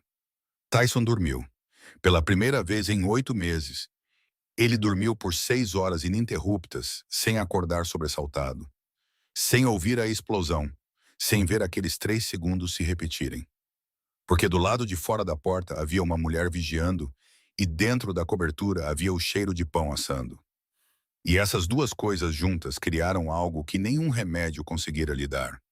Segurança. Tyson Kane entrou na sala de reuniões às 7 da noite e os 12 homens sentados ao redor da longa mesa de carvalho pararam de falar no exato mesmo momento, como se alguém tivesse puxado o plugue do som. Ele estava barbeado pela primeira vez em meses, e a ausência da barba revelou uma linha de mandíbula que Baylor uma vez descrevera para si mesma como o tipo de mandíbula que Deus esculpiu no meio de uma discussão. Afiada, dura e totalmente indisposta a negociar. Ele usava o terno preto de 3 peças que Bennett havia preparado. O tipo de terno que não diz, eu sou rico, diz, eu sou dono de pessoas ricas. E seus olhos cinza-azulados estavam no modo que Bennett não via há 8 meses, mas reconheceu instantaneamente. Afiados, frios, focados. Cada homem na sala foi varrido por aquele olhar, e cada um o sentiu como se alguém tivesse acabado de abrir seu arquivo e virado uma página. 12 horas antes ele estava tremendo na cozinha, 3 dias sem dormir. Suas mãos arranhadas e sangrando, e ninguém naquela sala sabia disso. Ninguém exceto Baylor e Bennett, porque Tyson Kane entendia uma coisa que a bomba não lhe tirara. Que poder não é força. É fazer as pessoas acreditarem que você é forte. E naquela noite, ele precisava que aquela sala acreditasse. Frank sentou-se na cabeceira da mesa, em frente a ele. O lugar que ele escolhera para si, o lugar do homem que convoca, do homem que controla. E quando Tyson entrou, Frank sorriu.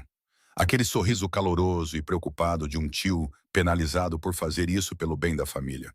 E se Baylor estivesse lá, ela teria reconhecido na hora que era exatamente o mesmo sorriso que ele usara quando chegou à cobertura carregando lírios brancos. A mesma máscara, perfeitamente ajustada. Frank começou com uma voz baixa e gentil, pesada de arrependimento falso, dizendo que convocara esta reunião não porque queria, mas porque fora compelido. Que a saúde de seu sobrinho o preocupava profundamente. Que a estabilidade da organização tinha que vir antes do sentimento familiar. que 12 cuidadoras haviam desistido, e os registros do neurologista mostravam que Tyson estava atualmente inapto para liderar, e que ele propunha que o conselho votasse por uma transferência temporária de poder até que Tyson se recuperasse. O discurso durou 4 minutos, cuidadosamente preparado, cada palavra colocada exatamente onde pertencia. E quando Frank terminou, a sala ficou em silêncio da maneira como as salas de reuniões ficam em silêncio quando os homens estão calculando para que lado o vento está soprando antes de escolherem um lado. Tyson não se levantou. Ele se recostou na cadeira, ambas as mãos repousando na mesa, relaxado a ponto de ser quase insultuoso. E quando falou, sua voz não era alta, não era ameaçadora, nada como os gritos no escritório no sexto dia, ou os berros na cozinha na noite em que a 12ª cuidadora correu. Sua voz era plana e afiada como uma lâmina recém-afiada. O tipo de voz que corta sem precisar de pressão. O tio Frank está preocupado com a minha saúde, ele disse. E a maneira como ele pronunciou preocupado fez todos ouvirem as aspas ao redor. Estou muito grato, mas antes que o conselho vote, gostaria de fazer uma pergunta. Apenas uma. Ele olhou lentamente ao redor da mesa, um homem de cada vez, e cada um deles recebeu sua própria versão particular daquele olhar frio e cinza azulado antes de Tyson parar em Frank. Alguém nesta sala pode explicar por que o carro que eu estava dirigindo na Lakeshore Drive naquele dia, o carro que explodiu e quase me matou, foi revisado pela última vez em uma oficina no West Side, secretamente pertencente ao tio Frank? A sala não ficou em silêncio. A sala morreu. O tipo de morte em que o ar para de se mover e 12 homens coletivamente esquecem como respirar por cerca de 3 segundos. E esses 3 segundos, Baylor teria pensado se os tivesse ouvido pessoalmente, duraram exatamente o mesmo tempo que os 3 segundos em que Tyson ouviu o clique no carro antes da bomba detonar. Só que desta vez, esses 3 segundos pertenciam a Frank. Frank manteve a compostura. O sorriso não caiu. As sobrancelhas não se franziram. O corpo não se moveu. Ele era um homem que passara 62 anos naquele mundo. E não era do tipo que desmorona por uma única pergunta, não importa quão explosiva fosse. Mas seus olhos congelaram. Baylor não teria notado porque não sabia como eram os olhos de Frank quando vivos. Mas Bennett notou. E Bennett estava de pé no fundo da sala com os ombros contra a parede, notando e lembrando. Tyson não disse mais nada. Ele não acusou, não apresentou provas, não tirou uma conclusão. Ele colocou a informação na mesa da maneira como um homem coloca uma granada com o pino já puxado e deixa todos os outros decidirem o quão perto querem ficar dela. A votação foi adiada. Ninguém disse oficialmente adiada. Foi simplesmente que ninguém mais sugeriu votar, porque votar para remover um chefe era uma coisa. Mas votar para remover um chefe que acabara de insinuar calmamente que o homem que pedia a votação poderia ter tentado matá-lo era outra coisa completamente diferente. E ninguém naquela sala queria seu nome do lado errado dessa equação. Frank saiu da sala depois de Tyson, costas retas, passo firme. Sorriso no lugar. Perfeito, mas ele saiu. E essa era a única coisa que importava. Do lado de fora do prédio, 4 níveis de subsolo abaixo da sala de reuniões, Baylor Finch sentou-se no banco do passageiro do SUV preto de Bennett, na garagem, ambas as mãos cerradas nas coxas com tanta força que seus nós dos dedos ficaram brancos. O telefone de Bennett no painel, com o viva-voz ligado, e ela ouvira tudo. Ela ouviu Frank apresentar seu caso. Ela ouviu a sala ficar em silêncio. Ela ouviu Tyson fazer aquela pergunta com a voz plana e afiada que nunca ouvira pessoalmente, porque esta era a versão dele que ela conhecia apenas pelas descrições de Bennett. A versão do chefe, a versão de antes da bomba. E ao ouvi-la pelo viva-voz do telefone na garagem subterrânea, ela entendeu por que as pessoas tinham medo dele. E ela entendeu por que deveriam ter. Ela ouviu os 3 segundos de silêncio mortal. Ela ouviu a reunião desmoronar. Então ela expirou, longa e lentamente. O tipo de expiração que vem de alguém que estava aprendendo a respiração sem perceber. E suas mãos se abriram lentamente. E ela olhou para as marcas pálidas em suas palmas, onde suas unhas haviam pressionado sua pele nos últimos 15 minutos. E ela pensou com clareza surpreendente e calma perfeita que estivera sentada em uma garagem apertando as mãos e rezando para que um chefe da máfia vencesse uma reunião. E ela não fizera isso por causa de 47 mil dólares. Não porque o acordo de 2 semanas havia expirado há muito tempo. Ela fizera isso por causa dele. Por causa do homem que comia panquecas às 3 da manhã e ficava do lado de fora de sua porta às 4 e segurava uma faca para picar cebolas como se fosse uma arma. E lhe contou sobre os 3 segundos mais longos de sua vida ao lado de uma tigela de macarrão frio. E perceber isso era mais assustador do que qualquer coisa que Frank Kane pudesse fazer, porque Frank só podia tomar o império. Mas o que ela acabara de perceber, podia tomá-la. Frank fez sua jogada 3 dias após a reunião, porque Frank não era o tipo de homem que perdia e depois recuava. Frank era o tipo de homem que perdia e virava a mesa. E a peça que ele escolheu para virá-la foi uma garota de 19 anos, com uma leve manca na perna esquerda, voltando da biblioteca da universidade para seu dormitório em uma tarde de quarta-feira.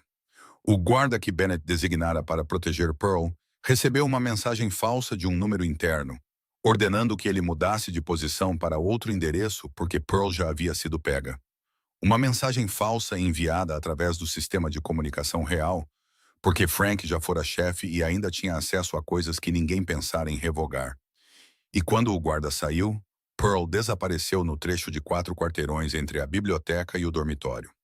4 quarteirões que normalmente levavam 10 minutos, mas que Pearl levava 15 por causa de sua perna. E 15 minutos sem proteção foi tudo o que Frank precisou. Bennett ligou para Baylor às 6 da noite. Ele disse 2 frases. Pearl não voltou para o dormitório. Estamos procurando. Baylor ficou na cozinha da cobertura com o telefone pressionado contra o ouvido e o mundo sob ela desapareceu. Não desapareceu de forma exagerada. Desapareceu de verdade. O chão de mármore sob seus pés não parecia mais sólido. O ar em seus pulmões não parecia mais suficiente. E tudo ao seu redor se tornou distante, pequeno e sem sentido. Porque apenas uma coisa importava, e essa coisa estava desaparecida em algum lugar nas ruas de Chicago com uma perna machucada e ninguém ao seu lado. Ela havia perdido sua mãe. Ela se sentara ao lado da cama de sua mãe e a vira desaparecer um pouco mais a cada dia. E essa dor a ensinara que ela podia suportar mais do que a maioria das pessoas acreditava, mas também a ensinara que havia uma coisa que ela não podia suportar. E essa coisa era perder Pearl. Porque Pearl era a razão pela qual ela trabalhava 3 turnos de entrega por dia. Pearl era a razão pela qual ela aceitou 47 mil dólares do submundo. Pearl era a razão pela qual ela ficava nesta cobertura. Pearl era tudo o que restava depois que sua mãe morreu. E se ela perdesse Pearl, então Baylor Finch não tinha mais razão para nada. Ela encontrou Tyson. Ele estava na sala de estar, já informado por Bennett antes dela. E quando ela entrou, ele estava de pé. Não sentado, de pé. Seu corpo inteiro tenso como um arco puxado ao seu limite. E seus olhos, aqueles olhos cinza-azulados, estavam no modo que ela vira pela primeira vez no dia em que falou sobre Pearl e Frank. Aquele modo frio, afiado, lúcido, mas agora era mais profundo, mais frio, mais perigoso. Porque da primeira vez fora um aviso, e desta vez era ação. Baylor parou na frente dele e não chorou. Não implorou. Não gritou. Ela ficou em silêncio. E seu silêncio era mais aterrorizante do que qualquer grito que as 12 cuidadoras antes dela já tivessem ouvido naquela cobertura. Porque este era o silêncio de alguém que atingira o fundo do poço. Alguém que não tinha mais energia suficiente para reagir. Porque cada pingo de energia estava sendo usado para não desabar no chão. Tyson olhou para ela e fez algo que nunca fizera por ninguém em 36 anos de vida. Algo que o Império não permitia. Seu mundo não reconhecia. E seu instinto de sobrevivência sempre proibira. Ele pediu desculpas. Sinto muito, ele disse. E essas 2 palavras saíram de sua boca pesada e desajeitadamente, como um homem falando uma nova língua pela primeira vez. Porque era uma língua que ninguém em seu mundo usava, e uma que ele realmente nunca falara com ninguém. Eu trarei Pearl de volta, não porque você trabalha para mim, porque você ficou quando ninguém ficou, e eu te devo mais do que o dinheiro pode pagar. 40 minutos depois, Tyson, Bennett e outros 4 homens estavam em 2 SUVs pretos indo para o sul de Chicago. Bennett rastreou o telefone, rastreou as câmeras de trânsito, rastreou a rede que o Império Kane, Ainda operava sob a pele da cidade e encontrou Pearl em um armazém abandonado em Back of the Yards, um antigo distrito industrial que agora funcionava como a espinha dorsal apodrecida de outra Chicago. Uma Chicago sem coberturas e sem ternos de 3 peças. Tyson entrou naquele armazém e Bennett entrou atrás dele. E Bennett, que estivera ao lado de Tyson por 15 anos, que o vira furioso, o vira frio, o vira totalmente fora de controle nos últimos 8 meses, percebeu que a versão de Tyson que entrava no armazém naquela noite não era nenhuma daquelas versões. Esta era uma nova versão, totalmente lúcida, totalmente perigosa e totalmente determinada. Ele não estava fora de controle. Ele controlava cada movimento, cada decisão, cada segundo com a precisão da versão antiga de si mesmo, mas com algo que a versão antiga nunca possuíra. Uma razão para lutar que não tinha nada a ver com dinheiro ou poder ou império, mas com a irmã da mulher sentada na cobertura, apertando as mãos e esperando que ele trouxesse Pearl para casa. O que aconteceu no armazém não precisa ser descrito em detalhes. Basta saber que Pearl foi encontrada em uma pequena sala nos fundos. Suas mãos amarradas, mas seu corpo ileso. Assustada, mas inteira. E os homens que a seguravam precisariam de muito tempo para se recuperar da decisão de aceitar aquele trabalho de Frank Kane. Bennett os levou de volta, Pearl enrolada em um cobertor no banco de trás. E quando chegaram à cobertura, Baylor estava esperando no saguão do elevador. E quando as portas do elevador se abriram e Pearl saiu, Baylor envolveu sua irmã no tipo de abraço que só alguém que quase foi perdido pode dar. O tipo de abraço em que todo o seu corpo se curvava ao redor de Pearl, como se estivesse tentando colocá-la de volta dentro de si, onde ninguém pudesse tocá-la. E Pearl chorou e Baylor não, porque ela usara todas as suas lágrimas em sua mãe 2 anos antes, e não chorava desde então. Ela apenas segurou mais forte. Tyson ficou a 3 metros de distância. Havia sangue em suas mãos, não o sangue dele. E ele não se aproximou. Não porque não quisesse, mas porque olhou para suas mãos e viu o sangue e entendeu que não podia trazer seu mundo para este momento. Este momento de 2 irmãs se abraçando. Este momento que pertencia à luz e suas mãos pertenciam à escuridão. Então ele ficou ali, a 3 metros de distância, perto o suficiente para ver, longe o suficiente para não manchá-lo. Baylor olhou para ele por cima do ombro de Pearl. Olhos castanhos quentes encontraram olhos cinza-azulados através do cabelo de sua irmã, e ela não disse nada, e ele não disse nada. E Bennett, parado por perto, não disse nada.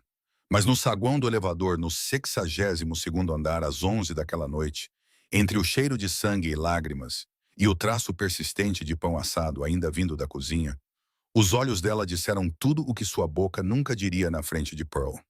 E os olhos dele receberam tudo, porque seu filtro danificado não apenas o fazia dizer tudo, mas também o fazia ouvir tudo, até o silêncio.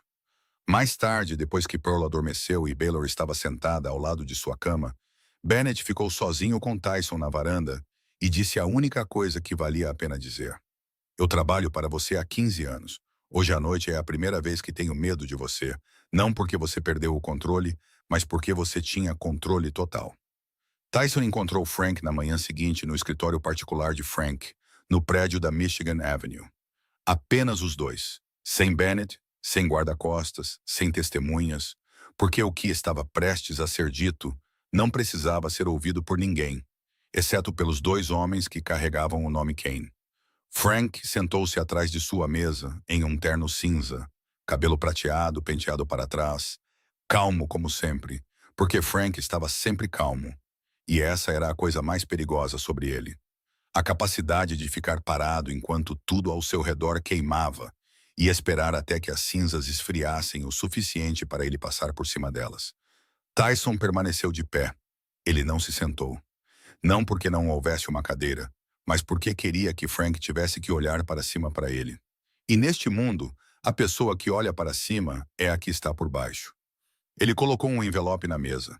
Dentro havia cópias dos registros de manutenção do carro da garagem de Frank, as declarações de testemunhas que Bennett reunira ao longo de 8 meses e o registro de comunicações internas, mostrando que a mensagem falsa enviada ao guarda-costas de Pearl viera de um dispositivo registrado em uma das empresas de fachada de Frank.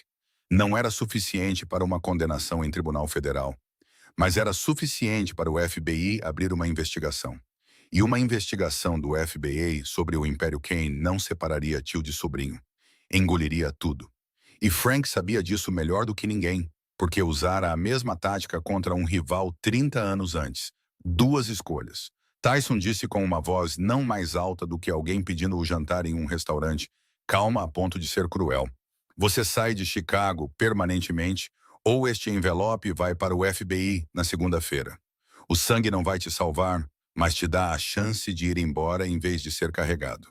Frank olhou para o envelope, olhou para Tyson, e nos olhos daquele homem de 62 anos, pela primeira vez, não havia máscara, nem sorriso caloroso, nem ato de tio preocupado. Apenas o cálculo nu de alguém decidindo se sua vida valia a aposta. E a resposta era não. Frank escolheu ir embora. Ele não disse outra palavra. Ele apenas assentiu uma vez, levemente. O aceno de um homem admitindo as derrotas sem admitir a culpa. E Tyson se virou e saiu do escritório. E essa foi a última vez que os dois homens Kane se olharam. Naquela noite, na cobertura. Pearl estava dormindo no quarto de hóspedes que Bennett arranjara para ela temporariamente. Um novo guarda-costas postado do lado de fora, e o silêncio dentro do apartamento era um tipo diferente de silêncio. Não o silêncio solitário dos 8 meses antes da chegada de Baylor. Não o silêncio tenso das semanas em que Frank os ameaçara. Mas o silêncio após uma tempestade. O tipo de silêncio em que o ar está pesado com o cheiro de chuva e tudo está molhado, mas ainda de pé. Baylor estava na cozinha lavando a louça, porque não importava qual mundo acabara de desmoronar. Não importava quem fora levado e depois resgatado. Não importava qual chefe da máfia acabara de expulsar seu próprio tio da cidade. A louça ainda tinha que ser lavada. E Baylor Finch era o tipo de pessoa que lavava a louça depois do fim do mundo. E só então se sentava para lidar com seus sentimentos. Porque a pequena ordem era como ela se impedia de desmoronar no meio do grande caos. Tyson entrou na cozinha. Ela ouviu seus passos e se acostumara tanto com eles que podia distingui-los dos de Bennett, dos guarda-costas, dos de Pearl, porque os passos de Tyson eram mais pesados e lentos e mais hesitantes sempre que ele caminhava em sua direção, como se cada passo fosse uma decisão em vez de um reflexo. Ele ficou atrás dela, em silêncio por um longo tempo. O tipo de silêncio que ela aprendera que não precisava ser preenchido, porque ele estava procurando por palavras. E as palavras vinham para Tyson como a água vem para um deserto, lentamente, raramente e com valor. Você ficou, ele disse. Eu disse que ficaria. Ela respondeu sem se virar, as mãos ainda na água da louça. Por quê? Sério? Baylor desligou a água, secou as mãos na toalha pendurada ao lado da pia, virou-se e olhou para ele. Tyson Kane estava em sua própria cozinha. A cozinha onde 4 semanas antes ela descobrira arquivos de impostos guardados no forno. A cozinha que agora tinha respingos de gordura nas bancadas de calacata e ervas crescendo na varanda e o cheiro persistente do jantar que ela cozinhara para Pearl. E ele estava lá com olhos cinza-azulados fazendo a pergunta que ele vinha fazendo de todas as maneiras, exceto diretamente, por semanas. Quando ele ficou do lado de fora de sua porta às 4 da manhã, quando lhe contou sobre os 3 segundos ao lado de uma tigela de macarrão frio, quando ficou a 3 metros de distância com sangue nas mãos. Cada um desses momentos fora a mesma pergunta, e agora, finalmente, ele a estava dizendo em voz alta. Pela maneira como você segurou uma faca de cozinha, ela disse. Porque você a segurou como uma arma. Mas quando eu corrigi sua pegada, você me deixou corrigi-la. E um homem que deixa alguém ensiná-lo a segurar uma faca novamente é um homem que não perdeu a esperança. Pela maneira como você ficou do lado de fora da minha porta às 4 da manhã, sem bater, sem entrar, apenas precisando saber que eu estava aqui. Isso não é o comportamento de um louco. É o comportamento de alguém tão solitário que tem medo de dormir, porque tem medo de acordar e estar sozinho novamente. E pela maneira como você ficou a 3 metros de distância quando eu estava segurando Pearl. Ainda havia sangue em suas mãos e você não se aproximou porque tinha medo de manchar aquele momento. E um homem que sabe parar a 3 metros, um homem que olha para as próprias mãos e escolhe não tocar na coisa que quer proteger porque tem medo de sujá-la, esse homem não é o monstro que as 12 cuidadoras descreveram. Ela parou, olhou para ele. Olhos castanhos quentes olhando para olhos cinza-azulados suavizados. Sob todas as partes quebradas, você é o homem mais gentil que eu nunca deveria ter conhecido. E Tyson a beijou. Ou ela o beijou. Nenhum dos dois jamais concordaria sobre quem se moveu primeiro, porque aquele momento não teve primeiro e segundo. Aconteceu da maneira como a chuva lá acontece. Ninguém pergunta qual gota começa a tempestade, porque quando a chuva vem, tudo cai de uma vez. E na cozinha da cobertura, no 62º andar, entre o cheiro de ervas e sabão de louça e o traço persistente de pão torrado, duas pessoas que carregaram muitas coisas quebradas em seus ombros finalmente as deixaram de lado por tempo suficiente para se tocarem. Um mês depois, a cobertura no 62º andar não se parecia mais com o lugar em que Baylor entrara naquela noite de terça-feira. Não porque alguém contratara empreiteiros ou comprara mais móveis, mas porque a vida se infiltrara em cada fresta de maneiras que o dinheiro não podia comprar e o design de interiores nunca poderia criar. Entrava pelo cheiro de alho dourando de manhã cedo, pela poeira de farinha nas bancadas de pedra, calacata, que Baylor não se preocupava em limpar imediatamente porque estava ocupada fazendo outra coisa. Pelo som da risada de Pearl em videochamadas do novo apartamento para o qual se mudara 2 semanas antes. Um apartamento em Lincoln Park, perto da escola, largo o suficiente para uma pessoa e iluminado o suficiente para alguém reaprendendo a andar em linha reta. Pearl começara a fisioterapia com o melhor médico de Chicago e toda semana enviava à irmã um pequeno vídeo de suas pernas se movendo na máquina de reabilitação, cada passo mais firme que o anterior. E Baylor assistia a cada um desses vídeos na cozinha da cobertura. Depois guardava o telefone e continuava cozinhando. Porque se assistisse por muito tempo, choraria. E Baylor Finch não chorava antes do almoço. A cozinha da cobertura funcionava todos os dias agora, exatamente para o propósito para o qual nascera. E os vasos de ervas na varanda haviam crescido de alguns pequenos recipientes para um jardim em miniatura. Manjericão e tomilho e alecrim e até hortelã, que Baylor adicionou porque Tyson disse que gostava do cheiro de hortelã em seu chá à noite. Mesmo que antes disso ele nunca tivesse bebido chá na vida. E talvez gostasse do cheiro de hortelã, porque era a primeira coisa que cheirava de manhã, quando Baylor preparava o chá na varanda, e aquele cheiro significava que ela ainda estava lá. Todo meio-dia, os guarda-costas se alinhavam na porta da cozinha, porque Baylor sempre cozinhava demais e não suportava ver comida ser desperdiçada. E Bennett Shaw, o frio e quieto ex-agente, de alguma forma sempre era o primeiro da fila. E quando Baylor perguntou a ele sobre isso, ele disse que chegava cedo por razões de segurança. Embora ambos soubessem que razões de segurança não explicavam por que ele carregava seu próprio recipiente de comida. Tyson ainda tinha momentos ruins. Ainda havia noites em que ele não conseguia dormir. Ainda havia momentos em que a paranoia voltava e ele olhava para um canto por muito tempo ou dizia coisas bizarras que o Dr. Voss anotava no arquivo com uma expressão profissional, mas preocupada. Mas agora, quando ele acordava às 3 da manhã e entrava na cozinha, alguém já estava lá ou estaria lá em minutos. Com os olhos sonolentos, o cabelo despenteado, perguntando o que o escuro estava dizendo naquela noite. Perguntando no tom mais comum do mundo, como se estivesse perguntando se poderia chover. Como se estivesse perguntando se ele queria ovos ou panquecas.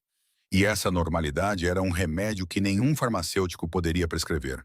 Eles discutiam, frequentemente, ruidosamente, ferozmente, com toda a energia de um chefe da máfia sem filtro e uma entregadora sem o hábito de recuar. Ela argumentava que o sistema de segurança tinha câmeras demais. Ele argumentava que ela se recusava a deixar um guarda-costas ir com ela quando ia ao mercado. Ela argumentava que ele comia poucos vegetais. Ele argumentava que ela plantara tantas ervas na varanda que estava começando a parecer uma floresta tropical. E essas discussões nunca eram cruéis. Eram vivas e barulhentas e reais, da maneira que apenas duas pessoas que se respeitam profundamente o suficiente ousam discordar completamente e depois se sentar para jantar juntas, como se nada tivesse acontecido. Porque a comida era boa demais para deixar qualquer discussão sobre folhas verdes arruinar uma refeição. 12 mulheres vieram e foram embora. 12 confirmações do que Tyson Kane suspeitava desde que acordou no hospital com metade da mente embaralhada. Que ele era quebrado demais, perigoso demais, demais, longe demais de tudo o que o mundo considerava normal. Ele era um fogo que nem o fogo sabia o que fazer. Então a 13ª pessoa veio e ela não era uma cuidadora. Ela era uma entregadora com mãos com cicatrizes, uma mochila isolada e a franqueza de alguém que tivera medo de coisas suficientes na vida para não ter mais espaço para temer mais nada. Ela não estava procurando por uma tempestade. Ela vivera em tempestades a vida toda. Pobreza, doença, perda, dívida. Então, quando encontrou a tempestade chamada Tyson Kane, ela não correu. Ela apenas perguntou: quanto tempo dura a tempestade e você já comeu? Ela não o consertou. Ela cozinhou para ele. Ela sentou no escuro com ele. Ela ficou. As 12 cuidadoras antes dela nunca foram mal faladas. Elas estavam simplesmente erradas. Não erradas como pessoas. Erradas para este homem. Erradas para esta cobertura. Elas estavam procurando um emprego comum e encontraram uma tempestade. Baylor não estava procurando um emprego comum. Ela estava procurando um lugar onde carregar muitas coisas pesadas não incomodasse ninguém. E ela o encontrou no 62º andar, em uma cozinha com um fogão a gás de 6 bocas e bancadas de pedra calacata. E um homem que picava cebolas segurando a faca como uma arma, mas a deixou ensiná-lo a segurá-la corretamente desde o início. Algumas histórias de amor são sobre duas pessoas perfeitas se encontrando. Esta história é sobre duas pessoas quebradas se encontrando. Não perfeitamente, não gentilmente, não da maneira que o mundo espera, mas da maneira como duas chamas se encontram na mesma cozinha, quentes demais para qualquer um tocar, teimosas demais para se apagar e perfeitamente ajustadas uma à outra. Essa é a história de Tyson Kane e Baylor Finch. E a cozinha os abrigou a ambos. Talvez a maior lição que esta história deixa para trás não seja sobre amor, mas sobre ficar. Que às vezes a coisa mais corajosa não é lutar ou vencer, mas escolher sentar-se ao lado de alguém em sua escuridão sem exigir que acendam a luz para você. Que ninguém neste mundo é quebrado demais para não merecer alguém perguntando: o que o escuro está dizendo esta noite? E que às vezes o lugar ao qual pertencemos não é o lugar perfeito, mas o lugar largo o suficiente para abrigar todas as coisas quebradas que carregamos. Se esta história tocou você, por favor, aperte o botão de curtir para que ela possa alcançar mais pessoas. Compartilhe com alguém que você acha que precisa ouvi-la e inscreva-se no nosso canal para ficar conosco todos os dias para histórias que tocam o coração. Nós adoraríamos saber como esta história fez você se sentir. Se você se viu em Baylor, em Tyson, ou em alguém que uma vez escolheu ficar quando todos os outros foram embora, por favor, deixe um comentário e compartilhe o que você sente do lugar mais profundo do seu coração, porque cada uma de suas histórias também merece ser ouvida.